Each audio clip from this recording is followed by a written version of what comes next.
راشد د کرکټ خان. اومه برخه. راشد خان د افغانستان کرکټ ته داخل سو. د افغانستان په کرکټ بورډ کې کوم خلکو د راشد خان لوبه کتلې وه او ډیر ترې متاثر سوي نه وه، خو د کوچیانو د لوبډلې مسؤل محمد الله احمدزی د راشد خان له استعداد څخه متاثر و. هغه پلان درلودی چې راشد خان د افغان کډوالو له لوبډلې څخه د کوچیانو لوبډلې ته راولي او همداسې وسول. کوچیان دقیق ځای نه لري او ټول وطن یې خپل کور دی. د افغانستان کرکټ بورډ هم ورته یو جلا امتیاز ورکړ.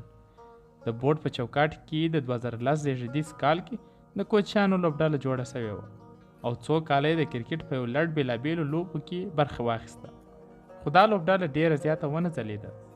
د افغانستان د ګریډ 1 مهمې سیالۍ دي، شاوخوا 20 لوبډلې پکښې دي او د کوچیانو لوبډلې ته هم پکښې د یو ولایت په توګه په دغو سیالیو کې برخه ورکړل سوې ده. په هر دلیل چې و د افغان کډوالو لوبډله د کابل له سیالیو وروسته وپاڅېدله او لوبغاړي یې هم خواره واره سول.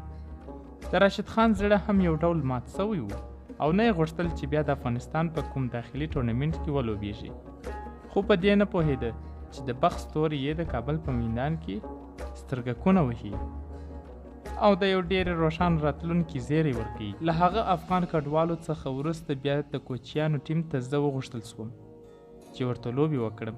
د افغانستان ګریډ 1 لوبې وې. زه بیا ولاړم د کوچیانو ټیم ته. په ټیم کې مې ملګري هم وو، یاران او دوستان ډېر وو چې د کډوالو په ټیم کې هم لوبېدلي وو. زیاتره پکښې هماغه هلکان وو چې په دې سیالیو کې مې 15 لوبې کړې وې. 4 مې پکښې 50 سیزې وهلې وې او په 15 لوبې کې مې تقریبا 14 وکټې اخیستې وې. یو میچ کې مې 7 لوبغاړي هم آوټ کړي وه. د لوبې غوره لوبغاړي راغلی وم. هغه لوبه زما اوس هم یادېږي. له لوګر سره زموږ لوبه وه، ما پکښې 7 آوټ کړي وه. موږ پکښې 160 رنزونه کړي وه او هغوی مو ټول په 70 رنزونو آوټ کړي وه. دا لوبې په 2014 کال کې وې. د کوچیانو د لوبډلې مسؤلینو له راشد خان سره خبرې کړې وې. د کوچیانو لوبډلې کولای سوای چې له مختلفو سیمو او قومونو څخه لوبغاړي غوره کړي. د 2014 زیږدیز کال د فبروري په میاشت کې د کوچیانو د لوبډلې اړوندې فیسبوک پاڼې د لوبغاړو نومونه اعلان کړي وو چې وم نوم پکښې د راشد خان وو.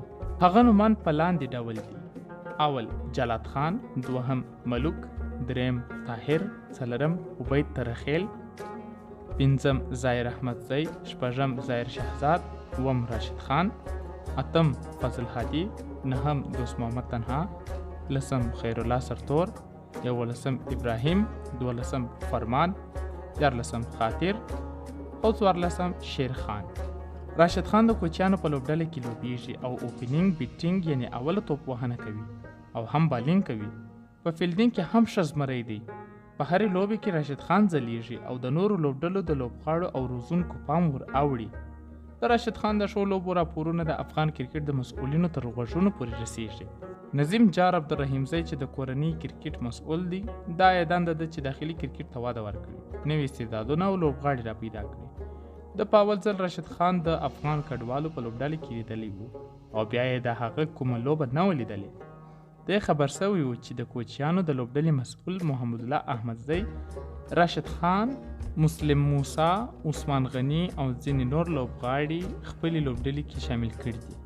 نظیم جار لیواله دی چې دا لوبغاړي له نږدې وګوري او په ځانګړي ډول د راشد خان دقیقه ارزونه وکړي. نظیم جار به په سیالیو کې ځلیدونکي لوبغاړي په نښه کړي.